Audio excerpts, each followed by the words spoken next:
ഇതൊരു കെട്ടുകഥയല്ല. 17 കൊല്ലായി ഞാൻ ഈ പുസ്തകം എടുത്ത് ഇങ്ങനെ നിൽക്കാൻ തുടങ്ങിയിട്ട്.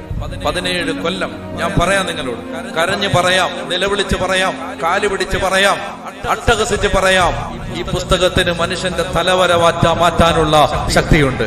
അതുകൊണ്ട് ഈ പുസ്തകം ഇത് താഴെ വെക്കരുത്, ഇതിങ്ങനെ എടുത്ത് കൊണ്ട് നടക്കണം, ഇവിടെ പോയാലും കൊണ്ടുപോകണം. അപ്പൊ അതുകൊണ്ട് വലിയൊരു ബുക്ക് കൊണ്ടുപോകാൻ നിങ്ങൾക്ക് ബുദ്ധിമുട്ടാണെങ്കിൽ, അങ്ങനെയാണെങ്കിൽ ചെറിയ ഇത്രയും വലിപ്പമുള്ള ഒരു പോക്കറ്റ് എഡിഷൻ POC ഇറക്കിയിട്ടുണ്ട്, അത് വാങ്ങിച്ച് ഇടണം. അപ്പൊ നിങ്ങൾ പറയും ഞങ്ങളുടെ മൊബൈലിലുണ്ട്, അത് കയ്യിരിക്കട്ടെ. മൊബൈലിൽ നിങ്ങൾ ഇൻസ്റ്റാഗ്രാം, ഫേസ്ബുക്ക്, വാട്സപ്പ് അതിൽ ഉപയോഗിച്ചാൽ മതി. ഇതെന്ത്? ബൈബിൾ ഒരു ഹാർഡ് കോപ്പി കൊണ്ട് നടക്കണം. തീരുമാനം എടുക്കുന്നുണ്ടോ? ഈ സെക്കൻഡിൽ നീ അനുഗ്രഹിക്കപ്പെടും.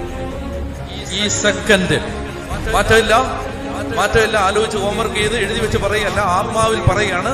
ഈ സെക്കൻഡിൽ നീ അനുഗ്രഹിക്കപ്പെടും. ഈ സെക്കൻഡിൽ റെഡിയാണോ?